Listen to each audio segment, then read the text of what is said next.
জীবন যেন বহতা নদীর মতো, চলার পথে কত বাঁক মোহনা শত, আছে আরো দ্বন্দ্ব আলো আধারের, বেছে নিতে হবে তাই পথ আমাদের। আসসালামু আলাইকুম প্রিয় দর্শক, আপনারা যারা দেশে আছেন প্রবাসে, সবাইকে জানাই অনেক অনেক প্রীতি ও শুভেচ্ছা। শুরু হলো এনটিভি আয়োজিত এবং লাভ হলো নিবেদিত টক শো আলোকপাত। আমাদের আজকের বিষয় রাহমাতুল্লিল আলামিন। আপনাদের সাথে আছি আমি জৈনুল আবেদিন আজাদ। আর আজকে আমাদের মাঝে অতিথি হিসেবে উপস্থিত আছেন বিশিষ্ট আলেম শেখ আহমদুল্লাহ। আসসালামু আলাইকুম ওয়া রাহমাতুল্লাহি ওয়া বারাকাতুহু। প্রিয় দর্শক, রাহমাতুল্লিল আলামিন আমাদের প্রিয় নবী হযরত মুহাম্মদ মুস্তাফা সাল্লাল্লাহু আলাইহি ওয়াসাল্লামের জীবনের কিছু বিষয় নিয়ে আমরা আপনাদের সাথে কথা বলছি। এখানে একটি বিষয় স্পষ্ট করা প্রয়োজন। রাসূল সাল্লাল্লাহু আলাইহি ওয়াসাল্লামের যে জীবনী, সেটা ব্যক্তিগত জীবন, পারিবারিক জীবন, সামাজিক জীবন, আন্তর্জাতিক জীবন, রাজনীতির জীবন, প্রকৃতির প্রতি কর্তব্য পালনের জীবন, জীববৈচিত্র্যের জীবন, বর্তমান বিশ্ব সভ্যতায় যে বিষয়গুলো নিয়ে আমরা কথা বলছি, এই বিষয়গুলোর মধ্যে যেসব বিষয়ে আমরা সংকট সৃষ্টি করেছি, সব বিষয়ে বার্তা পাওয়া যায়। আমরা যে আলোচনা করছি সেটা অনেকটা রাসূল সাল্লাল্লাহু আলাইহি ওয়াসাল্লামের যে রাজনৈতিক জীবন, যে সামাজিক জীবন, ইতিহাসের সেই পৃষ্ঠাগুলি বারবার চলে এসছে। আমরা আগেও বলেছি, আমাদের একটা আকাঙ্ক্ষা আছে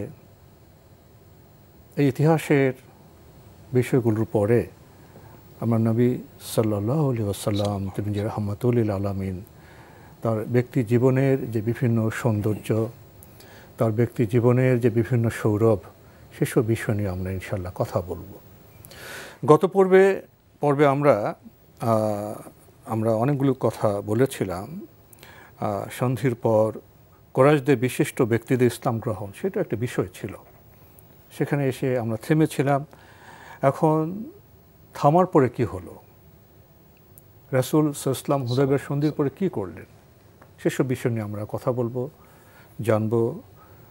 শেখ আহমদুল্লাহ, আপনার কাছ থেকে। আলহামদুলিল্লাহ, সালাতু ওয়াসসালামু আলা রাসূলিল্লাহ, বাদ। সকল প্রশংসা আল্লাহ তাআলার জন্য, অসংখ্য অগণিত দরুদ বর্ষিত হোক রহমতুল্লাহ আলামিনের প্রতি এবং তার সকল আলো আসহাবের প্রতি। হুদায়বিয়ার সন্ধি নবী করিম সাল্লাল্লাহু আলাইহি সাল্লামের জীবনে এমন একটি ঘটনা যেটাকে কোরআনে কারিমে ফাতহে মুবিন বলে আখ্যায়িত করা হয়েছে, এবং কোরআনে কারিমে সূরা ফাতহ বললে একটি সূরাই আল্লাহ তাআলা নাজিল করেছেন, নামই হলো বিজয়ের সূরা। আমরা গত পর্বে আলোচনা করেছিলাম যে হুদায়বিয়ার সন্ধিটি আসলে আপাত দৃষ্টি থেকে একটা পরাজয়ের চাদরে আবৃত ঘটনা মনে হচ্ছে, অথচ সেটাকে আল্লাহ রাব্বুল আলামিন শুধু বিজয় বলছেন না, বলছেন ফাতহে মুবিন, সুস্পষ্ট বিজয়। তো এই বিষয়টিকে আমরা গত সপ্তাহে কিছুটা স্পর্শ করার চেষ্টা করেছি। আর পাশাপাশি এখান থেকে আরেকটি বিষয় বোধহয় আমাদের আলোচনায় আসতে পারে, সেটা হলো হুদায়বিয়ার সন্ধিতে কিন্তু নবী করিম সাল্লাল্লাহু আলাইহি সাল্লামের সাথী সঙ্গীত সাহাবীদের যে ঈমানের উপরে অটলতা, অবিচলতা এবং তারা যে সত্যিই সারেন্ডার এবং আত্মসমর্পণ আল্লাহর কাছে করেছেন, তারা যে সত্যি আল্লাহর কাছে দাসত্বের নিবেদন করতে পেরেছিলেন, সেটির প্রমাণ এবং স্বাক্ষর তারা রাখতে পেরেছিলেন এই ঘটনার মধ্য দিয়ে। কারণ আমরা জানি যে হুদায়বিয়ার ঘটনার আগে নবী করিম সাল্লাল্লাহু আলাইহি সাল্লাম স্বপ্নে দেখেছেন তিনি মক্কায় গিয়েছেন সাহাবীদেরকে সাথে নিয়ে, তিনি তওয়াফ করছেন, তিনি ওমরা করছেন, তিনি মাথা মুন্ডন করছেন, সাহাবীরা করছেন, এবং তার এই সুসংবাদ, নবীদের স্বপ্ন তো সাধারণ স্বপ্ন নয়, সেটা ওয়াহি। তার সে স্বপ্নের উপর ভিত্তি করে সাহাবীরা আস্থা রেখে, বিশ্বাস রেখে তারা গেলেন হুদায়বিয়াতে। সেখানে তাদেরকে ওমরা করতে তো দেওয়া হয়নি, বরং এমন কিছু শর্ত আরোপ করে তাদেরকে একটা চুক্তিতে আসতে বাধ্য করা হলো একরকম, যেই শর্তগুলো আপাতদৃষ্টিতে তাদের বিরুদ্ধে যায়, অর্থাৎ একরকম অপমানকর অবস্থায় সেগুলোকে মেনে নিয়ে তারা ফিরে আসছিলেন। তো এই যে একটা পরিস্থিতি, এই পরিস্থিতিতে আজকের বাস্তবতায় আমরা যদি হতাম, তাহলে আমাদের অবস্থানটা কি হতো? যে নবী করিম সাল্লাল্লাহু আলাইহি সাল্লাম আপনি বলেছেন, আপনি স্বপ্নে দেখেছেন ওমরা করছি, তওয়াফ করছি, সাই করছি, আমরা মাথা মুন্ডন করছি, অর্থাৎ মক্কা আমরা প্রবেশ করতে পারলাম। এই শব্দ বিজয়ের দৃশ্য, বিজয়ের দৃশ্য। আমরা কি পেলাম? আমরা তো বিজয়ের বাহ্যিক দৃষ্টিতে আমরা তো এখন পরাজয়ের দৃশ্য পাচ্ছি। তাহলে আপনার স্বপ্নের সাথে বাস্তবে তো মিল হলো না। এখানে তো আমাদের আজকের বাস্তবতা হলে আমরা হলে তো দলে দলে হয়তো আল্লাহ মাফ করুক ইসলাম থেকে খারিজ হওয়ার একটা ব্যাপার বিভক্ত হয়ে যেতাম, আমরা আস্থা হারিয়ে ফেলতাম। নবী করিম সাল্লাল্লাহু আলাইহি সাল্লাম তখন যখন বললেন যে আল্লাহ আয়াত নাজিল করে বলেছেন লাকাদ সাদাকাল্লাহু রাসূলাহু রুইয়া বিল হক, আল্লাহ তাআলা তার রাসূলকে যে স্বপ্ন দেখিয়েছেন সেটা সত্যই দেখিয়েছেন। এরপরও কিন্তু সাহাবীদের মধ্যে কোনো চোচেরা বা কোনো তাদের পাল্টা প্রশ্ন আসেনি যে কিভাবে সত্য হলো। আল্লাহ বলছেন যা দেখেছেন তা সত্য দেখেছেন, অটল এখনো, কিন্তু দেখতে পাচ্ছেন সাহাবীরা পরাজয়। যখনই আয়াত নাজিল হয়েছে আমান্না সাল্লামনা সামি'না ওয়া আতা'না, সাথে সাথে সাহাবীরা বললেন ও তাহলে তো অবশ্যই এটি ঘটবে, আল্লাহ তাআলা ঘোষণা দিয়েছেন। মানে তখন সাহাবীদের দৃষ্টির যে সীমাবদ্ধতা, তার কারণে তারা আরো গভীর ভেতরের বিষয় উপলব্ধি করতে পারেননি। কিন্তু রাসূল সাল্লাল্লাহু আলাইহি ওয়াসাল্লামের কাছে তো ওহী নাজিল হতো, তিনি তো জানতেন কি হবে কি না হবে। কিন্তু এই ওহীর সাথে যখন বাস্তব ঘটনার আপাত দৃষ্টিতে বাহ্যিকভাবে মিল পাচ্ছিলেন না, তখন কিন্তু সাহাবীদের আস্থা হারিয়ে ফেলার কথা ছিল। কিন্তু না, তাদের ঈমান আরো বৃদ্ধি পেয়েছে, ধৈর্য ধরলেন এবং অপেক্ষা করলেন, এবং অপেক্ষা খুব বেশি সময় করতে হয়নি। মক্কায় মুশরিকরা ছাড়াও নবী করিম সাল্লাল্লাহু আলাইহি ওয়াসাল্লাম সাহাবীদের আরো দুইটা পক্ষ ছিল, ইয়াহুদিরা মদিনার আর গাতফানের যারা মুশরিক তারা ছিল। তো মক্কার কুরাইশদের সাথে হুদায়বিয়ার সন্ধির মাধ্যমে যেখানে একটা চুক্তি হয়ে গেল, একটা দীর্ঘমেয়াদী শান্তি সম্প্রীতির একটা যুদ্ধবিরতি হয়ে গেল। সেই যুদ্ধবিরতির একটা ক্লজই তো বিজয়ের পুরো বার্তা। নবী করিম সাল্লাল্লাহু আলাইহি ওয়াসাল্লামের জীবনে এই ঘটনার মাধ্যমে মূলত তিনি একটা নতুন দুয়ার খুঁজে পেলেন ইসলামকে গোটা পৃথিবী এমনকি আরবের প্রতিটি প্রান্তে পৌঁছে দেওয়ার জন্য। কারণ হুদায়বিয়া সন্ধির মাধ্যমে নবী করিম সাল্লাল্লাহু আলাইহি ওয়াসাল্লাম অনেকটাই নিশ্চিন্ত হয়ে গেলেন, কারণ কুরাইশরা তাদের অস্ত্রগুলো সবগুলো তারা রেখে দিল। কারণ সবচেয়ে বড় কথা স্বীকৃতি হয়ে গেল ইসলাম যে একটি শক্তি, মুহাম্মদ ইসলামের যে দল, সে দল যে এগিয়ে আসতেছে, সে স্বীকৃতি কিন্তু চুক্তির মাধ্যমে হয়ে গেল। তবে যুদ্ধবিরতি, যে দীর্ঘমেয়াদী যুদ্ধবিরতি প্রায় 10 বছরের মতো, এই 10 বছর ইসলাম তো তখন মক্কা মদিনায় প্রচারিত হচ্ছে, কিন্তু মক্কা মদিনা মিলিত পৃথিবী নয়, কিন্তু রাহমাতুল লিল আলামিন, দিগন্তে ছড়িয়ে পড়তে হবে। তো এইসব বিষয়ের মর্ম যারা উপলব্ধি করবে তারা তো বলবে হুদায়বিয়ার সন্ধি আসলে ছিল বিজয়ের চুক্তি ছিল। এর আরেকটি আলামত হলো যে হুদায়বিয়ার সময় নবী করিম সাল্লাল্লাহু আলাইহি ওয়াসাল্লামের সাথে মাত্র 1400 লোক ছিলেন। এটা হলো 6 হিজরির ঘটনা, এবং তার মাত্র 2 বছরের ব্যবধানে অর্থাৎ 8ম হিজরিতে সাহাবীদেরকে নিয়ে নবী করিম সাল্লাল্লাহু আলাইহি ওয়াসাল্লাম যখন মক্কা বিজয় করতে গেলেন, তখন তাদের সাথে সঙ্গী ছিলেন 10,000, অর্থাৎ 1400 থেকে 10,000 উন্নীত হয়ে গেল 2 বছরের মধ্যে, কয়েক গুণ বেড়ে গেল। এই সুযোগটা তারা পেয়েছিলেন হুদায়বিয়া সন্ধির এই সুবাদে। তো যেটি বলছিলাম যে হুদায়বিয়া সন্ধির কারণে মক্কার মুশরিকদের থেকে তিনি নিশ্চিন্ত হয়ে গেলেন, এবং তারা যে একটা বড় শক্তি সেটা অঘোষিতভাবে মক্কার মুশরিকরা সন্ধি চুক্তিতে, যুদ্ধবিরতিতে সম্মত হয়ে জানিয়ে দিল, তারা স্বীকৃতি দিল। এর মাধ্যমে গাতফানের যে মুশরিকরা, তারা মক্কার মুশরিকরা মূলত যারা তাদের গোড়ায়, তারা যখন যুদ্ধ বিরতিতে রাজি হয়ে গেল, এরাও অনেকটা নিশ্চুপ হয়ে গেল, রইল শুধুমাত্র ইয়াহুদিরা। নবী করিম সাল্লাল্লাহু আলাইহি ওয়াসাল্লাম মক্কা আসার পর দুটি স্টেপ বা দুটি তিনি পদক্ষেপ গ্রহণ করলেন। প্রথম পদক্ষেপ হলো ইসলামকে এই সুযোগে, 10 বছর যেহেতু যুদ্ধ বিগ্রহ নেই, অতএব এই সুযোগটাকে কাজে লাগিয়ে গোটা দুনিয়ার মানুষের কাছে ইসলামের সৌন্দর্যকে তুলে ধরা। এবং এই অংশ হিসাবে নবী করিম সাল্লাল্লাহু আলাইহি ওয়াসাল্লাম, যেটা আপনি বলছিলেন যে চিঠি পাঠানোর বিষয়টা চিন্তা করলেন, যে বিভিন্ন সম্রাটরা আছে তাদের কাছে ইসলামের বার্তা পৌঁছে দিই, এবং সেজন্য তিনি চিঠি দেবেন এই মনস্থ করলেন। সেই পত্র প্রেরণের জন্য নবী করিম সাল্লাল্লাহু আলাইহি ওয়াসাল্লাম সাহাবীদের সাথে পরামর্শ করলেন, এবং আলোচনা হলো যে রাজা বাদশারা সাধারণত কোনো সিলমোহর অঙ্কিত চিঠি ছাড়া তারা অ্যাকসেপ্ট বা গ্রহণ করে না। নবী করিম সাল্লাল্লাহু আলাইহি ওয়াসাল্লাম তখন নির্দেশ করলেন তার একটা মোহর বা সিল তৈরি করার জন্য। একটা রূপার আংটির ওপরে তার সিল বসানো হলো, যাতে করে চিঠি শেষে সেই সিল এবং মোহর মারা যায়, এবং সেই সিলে লেখা ছিল মুহাম্মদ রাসূল আল্লাহ, 3টা শব্দ লেখা ছিল, আল্লাহ, রাসূল, মুহাম্মদ। এই 3টা শব্দ দিয়ে একটা সিল তিনি বানালেন। এই যে সিল তিনি বানালেন, এর মাধ্যমে কিন্তু নবী করিম সাল্লাল্লাহু আলাইহি ওয়াসাল্লাম ইসলামকে অফিশিয়ালি দাওয়াত দেওয়ার, ইসলামের দাওয়াত দেওয়ার যে স্তরটা, সেই স্তরটা তিনি শুরু করলেন। এবং এই মোহর মারার মাধ্যমে সেটা রাজা বাদশাহ এবং তখনকার সম্রাটদের কাছে গ্রহণযোগ্যতার সর্বোচ্চ লেভেল পর্যন্ত নেওয়া, আভিজাত্যের যত বিষয় আছে সবগুলোকে সেখানে উপস্থিত করা, এর চেষ্টা নবী করিম সাল্লাল্লাহু আলাইহি ওয়াসাল্লাম করলেন। এবং এই যে সিল মোহরে নবী করিম সাল্লাল্লাহু আলাইহি ওয়াসাল্লাম 3টা শব্দ লিখেছেন, মোহাম্মদ, আল্লাহ রাসূল। এটাকে আমরা দুই ভাগে ব্যাখ্যা করতে পারি। একটা হলো যে মোহাম্মদ রাসূলুল্লাহ, অর্থাৎ মোহাম্মদ আল্লাহর রাসূল, এই বার্তাটা তিনি সিলের মাধ্যমে দিয়ে দিয়েছেন। তাহলে আমরা আজকাল দেখি যে বিভিন্ন সিল মোহরে লেখা থাকে, বিভিন্ন ডাক টিকেটে লেখা থাকে এমন সব বিষয়গুলো, যে বিষয়গুলোর সাথে আসলে মূল্যবোধের সম্পর্ক খুব একটা নেই, যে বিষয়গুলোর সাথে ফেইথ এবং জীবন দর্শন বা আদর্শিক কোনো তেমন আসে না, থাকে না। সেখানে ব্যক্তি প্রচার হয়, জি, ব্যক্তির প্রচার, বিশেষ কোনো একটা প্রচার হয়, জি, বিশেষ কোনো কিছুর প্রচার হয় এবং জীবনের হয়তো অতি কম গুরুত্বপূর্ণ তুলনামূলকভাবে এরকম কোনো বিষয় হয়তো সেখানে উল্লেখ থাকে, অথবা অনেক সময় সেরকম কিছু থাকেও না, বিশেষ কোনো বার্তা বহন করে না। কিন্তু নবী করিম সাল্লাল্লাহু আলাইহি ওয়াসাল্লামের সিলে কিন্তু স্পষ্ট বার্তা বহন করছিল যে মুহাম্মদ সাল্লাল্লাহু আলাইহি ওয়াসাল্লাম আল্লাহ তাআলার রাসূল। তো নবী করিম সাল্লাল্লাহু আলাইহি ওয়াসাল্লামের শুধু সিল মোহরই নয়, প্রতিটি বিষয়তেই তিনি উম্মতকে, জাতিকে, মানব জাতিকে তিনি বার্তা দিতে চাইতেন যে এটার বার্তাটা কি। তো যাই হোক, তাহার সেই সিলমোহর তৈরি করা হলো এবং সেই সিলমোহরের মাধ্যমে তিনি চিঠি লেখা শুরু করলেন, চিঠি পাঠানো শুরু করলেন। যাদের কাছে তিনি চিঠি পাঠিয়েছেন তাদের মধ্যে থেকে তৎকালীন রোমান সম্রাট হেরাক্লিয়াসের কাছে চিঠি পাঠিয়েছেন, তারপরে পারস্যের কিসরা, তার কাছে তিনি চিঠি পাঠিয়েছেন, তারপরে ইথিওপিয়ার তখনকার সম্রাট নাজ্জাশী, যার পদকে বলা হয় এবং যার নাম হলো আসহামা, তার কাছে চিঠি পাঠালেন। মিশরের তৎকালীন সম্রাট, যাকে মুকাউকিস বলা হতো, তার কাছে চিঠি পাঠালেন। বাহরাইনের মুনজির ইবনে সাওয়া, তার কাছে চিঠি পাঠালেন। তারপরে পারস্যের সম্রাটের কাছে, কিসরা পারভেজের কাছে চিঠি পাঠালেন। ওমান এবং সিরিয়ার যে সম্রাট, তার কাছে চিঠি পাঠালেন। এভাবে রোমক সম্রাট কায়সারের কাছে পাঠালেন।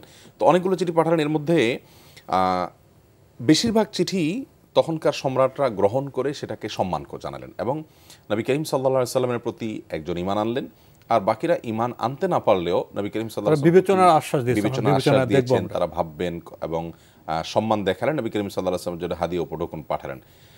এত বড় সম্রাট হওয়ার পরেও কোথাকার কোন মক্কা থেকে তাদের কাছে অচেনা একজন মানুষের একটা পত্র পাওয়ার পর তারা তাদের সম্রাট হিসাবে তাদের যে বিবেচনা, বিচক্ষণতা, সেটা দিয়ে তারা ধরতে পারলেন যে এই ব্যক্তি কোনো সাধারণ ব্যক্তি নয়। যার কারণে রাসূল আকরাম সাল্লাল্লাহু আলাইহি ওয়াসাল্লামের কাছে তারা বেশিরভাগ মানুষই কিন্তু আপাত দৃষ্টিতে তার কাছে অবনত হলেন এবং তার সে চিঠিকে শ্রদ্ধার সাথে গ্রহণ করলেন। শুধুমাত্র একজন ব্যক্তি, পারস্যের কিসরা, সে নবী করিম সাল্লাল্লাহু আলাইহি ওয়াসাল্লামের চিঠির প্রতি অসম্মান প্রদর্শন করেছে এবং বেয়াদবি করেছে এবং তার পরিণতি অলৌকিকভাবে আল্লাহ রাব্বুল আলামিন তাকে খসরু পারভেজ, যাকে কিসরা বলা হয়, যার মানে পদের নাম হলো কিসরা আর তার নাম হলো খসরু পারভেজ। তো যাই হোক, খসরু পারভেজের বিষয়টা যদি আসছে এটা আগে বলে ফেরি। আব্দুল্লাহ ইবনে হুযাফা আস-সাহমি রাদিয়াল্লাহু তাআলা আনহু, এই সাহাবীকে তার কাছে নবী করিম সাল্লাল্লাহু আলাইহি ওয়াসাল্লাম চিঠি দিয়ে পাঠালেন। এই সাহাবী সরাসরি তার কাছে পৌঁছতে পেরেছেন অনেক বর্ণনা অনুযায়ী তিনি সরাসরি পৌঁছতে পারেন নাই, কিন্তু তার লোকদের মাধ্যমে তার কাছে চিঠিটা পৌঁছেছিলেন। নবী করিম সাল্লাল্লাহু আলাইহি ওয়াসাল্লামের চিঠি পাওয়ার পর খসরু সেই চিঠি দেখে নবী করিম সাল্লাল্লাহু আলাইহি ওয়াসাল্লামের চিঠিতে কি লেখা ছিল, কমন প্রায় সবগুলো রাজা বাদশাদের কাছে তিনি একই চিঠি পাঠিয়েছেন, প্রায় মূল কথা প্রায় একই, ভাষার কথা একটু এদিক সেদিক, মূল বক্তব্য একই ছিল। বিসমিল্লাহির রহমানির রহিম, মিন মুহাম্মদ ইবনে আবদুল্লাহ ওয়া রাসূলিহি, আল্লাহর নামে শুরু করছি যিনি রহমান যিনি রহিম। আব্দুল্লাহর পুত্র মুহাম্মদ যিনি আল্লাহর রাসূলও বটে, তার তরফ থেকে চিঠি অমুক সম্রাটের প্রতি। আমি তোমাকে ইসলামের পথে আহ্বান করছি এবং তুমি যদি ইসলাম গ্রহণ করো তুমি নিরাপত্তা লাভ করবে। এখানে নিরাপত্তা দুনিয়াবী দৃষ্টিকোণ থেকে নিরাপত্তা, আখিরাতের জন্য নিরাপত্তা, সার্বিক নিরাপত্তার কথা এখানে বলা হয়েছে। এরপরে তুমি যদি ইসলাম গ্রহণ করো তাহলে যারা খ্রিস্টান ছিলেন তাদেরকে বলতেন যে তোমাদেরকে আল্লাহ তাআলা ডাবল সওয়াব দিবেন, যেহেতু তোমরা আগে খ্রিস্টান ধর্ম গ্রহণ করেছো ওই সওয়াবও পাবে, আবার ইসলাম গ্রহণের সওয়াবও তোমরা পাবে। আর যদি ইসলাম গ্রহণ না করো তাহলে তোমার না করার ফলে তোমার জাতি যারা এই সত্য ধর্ম আল্লাহর দিন থেকে বিমুখ থাকলো তাদের দায়ভার তোমাকে বহন করতে হবে, তাদের পাপের বোঝা তোমাকে বহন করতে হবে। অর্থাৎ নেতা হিসাবে তাদের যে দায়িত্ব সে কথা তিনি স্মরণ করিয়ে দিলেন। আজ যত যুদ্ধ বিগ্রহ, যত আগ্রাসন, যত হামলা, পাল্টা হামলা, এগুলো সবগুলো হলো দেশ দখল, ক্ষমতা দখল, সম্পদ দখল, এগুলোর জন্য। আর নবী করিম সাল্লাল্লাহু আলাইহি ওয়াসাল্লাম যদি সেগুলো করতে চাইতেন তাহলে সেক্ষেত্রে তার জন্য অনেক সুযোগ ছিল। তিনি কিন্তু শান্তির বার্তা দিলেন, আহ্বান করলেন এবং নিশ্চয়তা দিলেন তোমাদের রাজ্য আমরা দখল করব না, তোমাদের ক্ষমতা আমরা কেড়ে নেব না। এবং সেটাই হয়েছে আলহামদুলিল্লাহ। বেশিরভাগ জায়গায় ইসলাম যে প্রবেশ করেছে এবং দলে দলে মানুষ ইসলামে এসেছে, এর মূল বিষয়ই ছিল নবী করিম সাল্লাল্লাহু আলাইহি ওয়াসাল্লামের সে বার্তা। তিনি কিন্তু যুদ্ধ করে সংগ্রাম তথাকথিত তখনকার যুগের যে আগ্রাসনের পদ্ধতি ছিল সেটা করে কিন্তু কোনোটি দখল করেননি তিনি সেভাবে। তো আসো আমরা একই সমতলে আসি, আমরা আল্লাহর বান্দা, আহ্বান জানাচ্ছি তোমরা আল্লাহর বান্দা হও, আসো আমরা একই সমতলে আসি। এবং তিনি ঐক্যের একটা জায়গা দেখালেন, তাআলা ইলা কালিমাতিন সাওয়াইন বাইনানা ওয়া বাইনাকুম। বিশেষ করে যারা খ্রিস্টান ছিলেন, যেমন রোমান সম্রাট হেরাক্লিয়াস তিনি খ্রিস্টান ছিলেন, আরও যারা খ্রিস্টান ছিলেন তাদের কাছে এইভাবে বার্তা পাঠালেন যে তোমরা আসো আমরা একটা জায়গায় একমত হই, যে জায়গাটাতে আসলে আমরা একমতে আছি। খ্রিস্টান ধর্ম তাওহীদের কথা বলে, আমরাও তাওহীদের কথা বলি, একত্ববাদের কথা বলে, এবং সেই একত্ববাদটা যেহেতু তোমাদের ধর্মে আছে আমাদের ধর্মে আছে, এই একটা জায়গায় আমরা এসে এক হয়ে যাই। আসো সকল প্রকার একত্ববাদ পরিপন্থী বিষয় থেকে আমরা সরে আসি। একটি চিঠির একটি বাক্য তো আমাকে খুব প্রভাবিত করেছে। এভাবে বলা হচ্ছে যে তোমরা তো খ্রিস্টান, আমরা তোমাদেরকে ধর্মান্তরিত করা বলছি না, তোমরা তোমাদের ধর্মেই থাকো, আমি তোমাদেরকে তোমাদের সেই ধর্মেরই কথা বলছি, আসো আমরা সেই আল্লাহ প্রেরিত সে ধর্মে আসি। এটাও বললেন যে আমরা জোর জবরদস্তি করে তোমাদের ধর্মচ্যুত করতে চাচ্ছি না, আমরা তোমাদের সেই ধর্মের কথাই বলছি, আসো আমরা প্রকৃত অর্থে আমরা আল্লাহর সে ধর্মকে মেনে নিই। জি, এটাও অবশ্য মানে ঈসা আলাইহিস সালামের প্রতি যে খ্রিস্টানদের ঈমান ছিল, তারা হয়তো মনে করতে পারতো যে বোধহয় ঈসা আলাইহিস সালামের প্রতি আমাদেরকে বেঈমানি করতে হবে, তার প্রতি কুফরি করতে হবে, তাকে অস্বীকার করে আসতে হবে। নবী করিম সাল্লাল্লাহু আলাইহি সাল্লাম শুধু তিনি একা নন, অবশ্য যুগ যত নবী রাসূল এসেছেন তাদের সবার সম্পর্কে আল্লাহ তাআলা কোরআনে কারীমে বলেছেন যে তারা প্রত্যেকেই পূর্বের সমস্ত নবী রাসূলদের সত্যায়ন করতেন, তাদের সবগুলোকে তারা অ্যালাউ করতেন, গ্রহণ করতেন, যে হ্যাঁ তোমরা যে নবীর প্রতি বিশ্বাস রেখে তার অনুকরণ করেছো, আনুগত্য করেছো, সেটাকে আমিও শ্রদ্ধা করি, সে আনুগত্য আমিও করি, আমার উম্মত করে। পাশাপাশি তোমরা আল্লাহ রাব্বুল আলামিনের এখন যে ভ্যালিড দিন আছে সেটাকে তোমরা গ্রহণ করো। তোমরা কিছু ভুল করেছো, কিছু অনুপ্রবেশ ঘটেছে, আমরা শুধু সংশোধনের কাজ করতে এসেছি। তোমাদের ধর্মের মূল কথা আমাদের একই কথা, আর আমরা তোমাদের সেই বার্তাই দিতে এসেছি। আর নতুন যে ধর্ম মুহাম্মদ সাল্লাল্লাহু আলাইহি ওয়াসাল্লামের প্রতি আনিত যে দিন, সেই দিনের প্রতি আহ্বান তো ঈসা ইসলামও করে গেছেন। হ্যাঁ, অতএব তোমাদের ওই ধর্ম মানলেই কিন্তু এই ধর্ম স্বয়ংক্রিয়ভাবে মানা হয়ে যাবে। মানে এখানে কিন্তু নবী করিম সাল্লাল্লাহু আলাইহি ওয়াসাল্লাম অত্যন্ত সূক্ষ্মভাবে তাদেরকে তাদের ধর্মের পুনর্পাঠ করার নির্দেশ দিলেন, যে তোমাদের ধর্মের মধ্যে তোমরা থাকো, ওর মধ্যেই তোমরা সবকিছু পেয়ে যাবে, কিন্তু ধর্মেই থাকো, মন গড়া কথা এসো, বিকৃতিতে এসো না, তাহলে সেক্ষেত্রে তোমরা পথ পেয়ে যাবে। অর্থাৎ এখন মুহাম্মদ সাল্লাল্লাহু আলাইহি ওয়াসাল্লাম যে আল্লাহর পক্ষ থেকে রাসূল হিসেবে মনোনীত হয়েছেন, তোমাদের ধর্মেই বলা আছে। খ্রিস্টান ধর্ম যাদেরকে যে কথা বলতো ইহুদিদের, যে তোমরা সঠিক ধর্মে আসো, আমাদের ধর্মের কথা বলছি, তো মুসলিমরা একই কথা বলছে, তোমার সঠিক ধর্ম আসো, আমরা তোমাদের ধর্মের কথা বলছি, শুধু ভুল থেকে সংশোধিত হয়ে আসো। তো এগুলো ছিল ইতিবাচক অ্যাপ্রোচে দাওয়াত, অর্থাৎ নবী করিম সাল্লাল্লাহু আলাইহি ওয়াসাল্লাম কৌশল এমন ভাবে দাওয়াত দিলেন যে এই দাওয়াতকে আসলে ডিনাই করার মতো, এটাকে অস্বীকার করার মতো কিছু ছিল না, কোনো যুক্তি ছিল না। আর এই জন্যই কিন্তু দেখা গেছে যে চিঠিগুলো যত সম্রাটদের কাছে গেছে, পারস্যের এই কিসরা পারভেজ ছাড়া আর বাকি যারা ছিলেন, এই পূর্ব পারভেজ ছাড়া, খসরু পারভেজ ছাড়া বাকি সবাই কিন্তু চিঠিটাকে ভালোভাবে নিয়েছেন। এই জন্যই যে তারা দেখতে পেয়েছেন এই চিঠি কোনো সাধারণ মানুষের চিঠি হতে পারে না, যে চিঠির প্রতিটি বাক্য এত ডিপ, চিঠির যে কাঠামো বহন করে, চিঠির যে কাঠামো, চিঠির যে ভব্যতা এবং যে আভিজাত্য, সেখানে যে ম্যানার্সগুলো লক্ষ্য করা হয়েছে, এটা কোনো সাধারণ মানুষের চিঠি হতে পারে না। তারা কিন্তু বাক্যগুলো থেকে বার্তা নিয়েছেন। আমরা যেমন বললাম যে তোমরা তোমাদের ধর্মের উপরেই থাকো, তোমাদেরকে তোমার ধর্ম থেকে সরাতে চাচ্ছি না, ইতিবাচক অ্যাপ্রোচে মানুষকে এই যে ভীতি নয়, বরং তাদেরকে আশা দেখানো, তাদেরকে আল্লাহর প্রতি আস্থাশীল করার জন্য ইতিবাচক অ্যাপ্রোচে দাওয়াত দেওয়া। নবী সাল্লাল্লাহু আলাইহি ওয়াসাল্লাম সেই কাজটি করলেন। কিন্তু দুঃখজনক যে খসরু পারভেজের কাছে যখন এই চিঠি পৌঁছালো, সে এই চিঠিকে কোনো প্রকার বিবেচনা না করে এটার ব্যাপারে তার ভাবনা চিন্তার জগতে প্রবেশ করা ছাড়াই শুধুমাত্র জিঘাংসা, জেদের বশবশী, অহংকার, ঔদ্ধত্য এবং দাম্ভিকতার কারণে তিনি চিঠিটাকে ছেড়ে ফেলে দিলেন। নবী করিম সাল্লাল্লাহু আলাইহি ওয়াসাল্লামের কাছে এই বার্তা যখন আসলো যে তিনি চিঠি ছিঁড়ে ফেলে দিলেন, এটা মূলত নবী করিম সাল্লাল্লাহু আলাইহি ওয়াসাল্লামকে তাচ্ছিল্য করা, ঔদ্ধত্য প্রদর্শন করা এবং তার বিরুদ্ধে বিদ্রোহের শামিল হলো। নবী করিম সাল্লাল্লাহু আলাইহি ওয়াসাল্লাম তখন বদদুয়া করলেন, আল্লাহ আপনি তাকে সেভাবে ছিঁড়ে ফেলুন যেভাবে সে আমার চিঠিকে ছিঁড়ে ফেলেছে, তার রাষ্ট্র ছিন্ন ভিন্ন করে দিন। নবী করিম সাল্লাল্লাহু আলাইহি ওয়াসাল্লামের এই বদদুয়া বাস্তবায়ন হওয়ার জন্য 1 শতাব্দী 2 শতাব্দী পর্যন্ত অপেক্ষা করতে হয়নি, বা 1 যুগ 2 যুগ পর্যন্ত অপেক্ষা করতে হয়নি, বরং খুব সামান্য সময়ের ব্যবধানে আল্লাহ রাব্বুল আলামিন এর কুদরতের প্রকাশ তিনি ঘটিয়েছেন। প্রায় সমস্ত ইতিহাস এবং সিরাত গ্রন্থগুলোই এই ঘটনাকে অত্যন্ত গুরুত্বের সাথে তুলে ধরেছে যে পরবর্তীতে কিসরা অর্থাৎ খসরু পারভেজ, যিনি পারস্যের সম্রাট ছিলেন, তিনি এই চিঠি ছেড়ার পর তার দায়িত্বশীল ইয়েমেনে যিনি ছিলেন বাজান, তাকে খবর পাঠালেন যে তুমি 2জন শক্তিশালী মানুষ পাঠাও এই লোকটাকে ধরে আমার কাছে হাজির করার জন্য।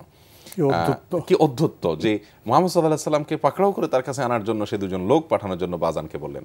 তখন ইয়ামানের সে গভর্নর যিনি খসরু পারভেজের পক্ষ থেকে দায়িত্বপ্রাপ্ত ছিলেন দুজনকে পাঠালেন। নবী করিম সাল্লাল্লাহু আলাইহি ওয়াসাল্লাম পাঠালেন, এরপর অনেক ঘটনা, অনেক বিষয়, সময় লাগবে। এই পর্বে আমাদের সময় একেবারে আমরা শেষে এসে পৌঁছেছি। আমরা এখানেই আজকে শেষ করতে হচ্ছে। ইনশাআল্লাহ পরবর্তী যে পর্ব সেখানে আমরা এই বিষয়ে জানব, কারণ সেখানে অনেক ঘটনা আছে, অনেক বার্তা আছে, শিক্ষার বিষয় আছে। শেখ আহমদুল্লাহ, আপনি কষ্ট করে আমাদের স্টুডিওতে এসেছেন, সময় দিয়েছেন, সেজন্য আপনাকে অনেক ধন্যবাদ। আপনাকে অনেক অনেক ধন্যবাদ। প্রিয় দর্শক, আমরা দেখছিলাম এনটিভি আয়োজিত এবং লাভ হলো নিবেদিত অনুষ্ঠান আলোকপাত। আমাদের অনুষ্ঠান আপনারা এনটিভি অনলাইনেও দেখতে পারবেন, ভিজিট করুন www.ntvbd.com। এছাড়া ইউটিউবে এবং আমাদের ভেরিফাইড ফেসবুক পেজে অনুষ্ঠান দেখতে পারবেন। রাসূল সাল্লাল্লাহু আলাইহি ওয়াসাল্লামের চিঠি কি শুধু চিঠি ছিল? শুধু চিঠি ছিল না, সেখানে শুধু বার্তা ছিল না, সেখানে শুধু দর্শন ছিল না, সেখানে মানব জাতিকে মুক্তির একটা আকুতি ছিল। চিঠির কাঠামো, শব্দচয়ন, পরিবেশনা এবং সম্মানিত সাহাবারা সে বিপদ সংকুল সময়ে রাজা বাদশাদের কাছে চিঠি নিয়ে যাচ্ছেন, তাদের গর্দান তো পড়ে যেতে পারত। অনেক চিত্র, অনেক বিষয় ইনশাল্লাহ আমরা জানব আগামী পর্বগুলোতে। প্রিয় দর্শক, মহান আল্লাহ আমাদের সবাইকে নিরাপদে রাখুন, রাখুন শান্তিতে। আসসালামু আলাইকুম। চলার পথে কত বাঁক মোহনা শত, আছে আরো দ্বন্দ্ব আলো আধারের, বেছে নিতে হবে তাই পথ আমাদের।